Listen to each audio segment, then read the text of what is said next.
Первым адресом стал дом тыловика Касума Богатырева. Он прошел нелегкий путь, долгое время был далеко от родины, занимался тяжелой работой в Казахстане, а вернувшись в Ингушетию, устроился в совхоз в селе Сурхахи. Здесь он проработал почти полвека. К сожалению, его здоровье уже не позволяет вспомнить события прошлого.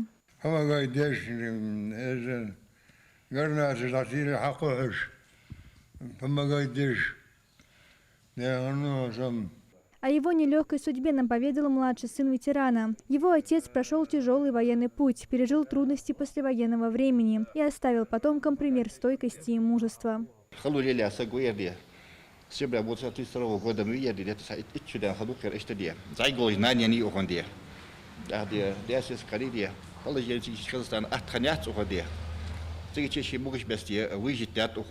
Затем делегация навестила труженицу тыла Мариам Богатыреву. К сожалению, из-за преклонного возраста женщина уже не может рассказать о своей жизни и вкладе в победу, но факт ее самоотверженного труда в годы войны не вызывает сомнений.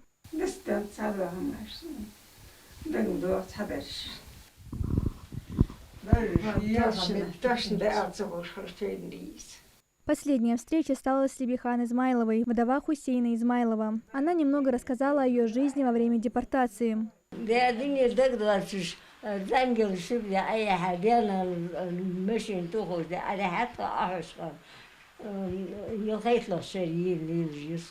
Как рассказали родные, Хусейн Измайлов получил 2 тяжелых ранения, которые лечили без анестезии. После войны его выслали в Сибирь, а все военные документы были изъяты в Орджоникидзе и так и не возвращены. Из-за этого при жизни он не получил заслуженных наград.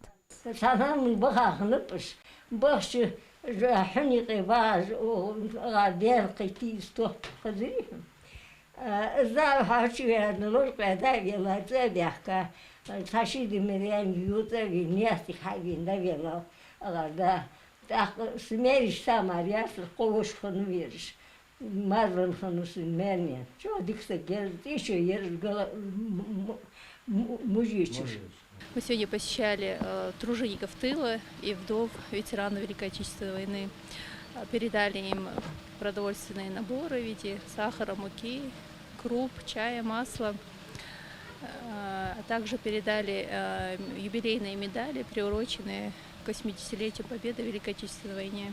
Такие встречи – это не просто визиты вежливости, а возможность сохранить историю, выразить признательность и передать молодому поколению память о тех, кто приближал победу ценой своей жизни и здоровья. Мария Амбата, Мухаммад Яндиев, Магаз 24.